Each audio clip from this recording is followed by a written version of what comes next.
Do you ever look at someone and wonder what is going on inside their head?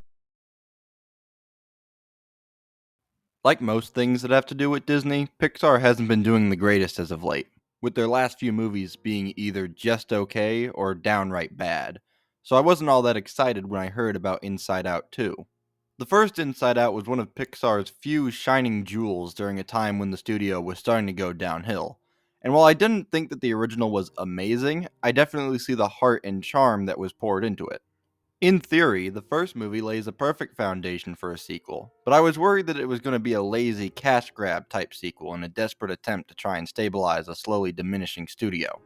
Luckily, Inside Out 2 is actually good, and follows up on the original in a natural way, though it does lack a lot of the impact of its predecessor, with more emotional moments that are backed up by an overall weaker story.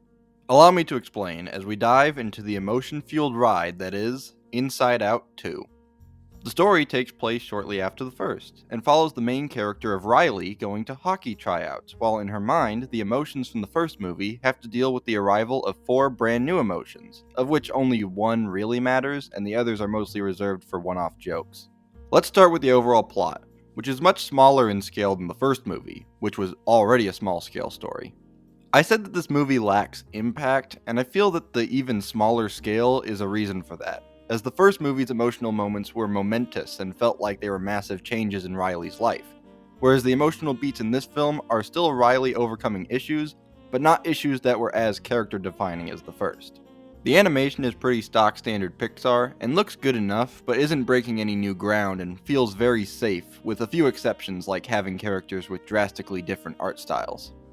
The performances are still great, but the dialogue doesn't have the same punch and sounds a lot more safe and basic than the first movie, which was much snappier and had more clever lines. My final criticism before we move on to the positives is the soundtrack. Michael Giacchino did not return to compose this film, and his absence is felt as the musical scores are much more understated and less memorable. The new tracks don't sound bad, and I think the new composer did a good job, but one of the first things I think of when Inside Out is brought up is the soundtrack, because of how iconic it is. Okay, on to the positives. I know I criticized the story for not feeling as impactful, but the plot was still entertaining, and the emotional moments are still really good, just not as good as the first. The new characters introduced are all memorable and enjoyable to watch, as well as being incredibly well designed and animated. It seems an issue some people have with this movie is the use of the big emotional moment being an anxiety attack, which has weirdly become a trend for animation recently, but it honestly didn't really bother me all that much, and I feel like it makes logical sense for the story to have gone that way. In summary, Inside Out 2 is a pretty basic sequel, but honestly, I feel like it did what it set out to accomplish, and while not as impactful as its original, it still has a sense of heart that manages to make for an entertaining watch.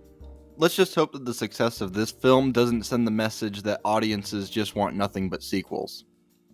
And who am I kidding? D23 already proved that that's the only message Pixar received. That's all I got for now. Be sure to like, comment, subscribe, share with your friends, and hit that bell icon to be notified for whenever I make a new video. The next review should be... Ew, The Acolyte. So if you're interested in that, or interested in supporting the channel more, then turn on notifications and check out my other videos.